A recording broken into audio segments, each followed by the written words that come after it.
Nếu mà review sữa dâu mốt á thì chắc chắn là không có gì để review rồi. Nhưng mà các bạn đã bao giờ thử ăn choco ball mà kết hợp với sữa dâu mốt cam chưa?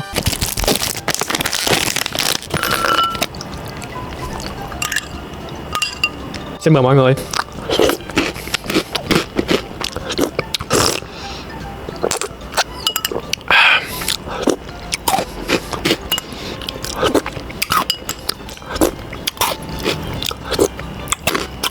Ăn cũng được đó mọi người.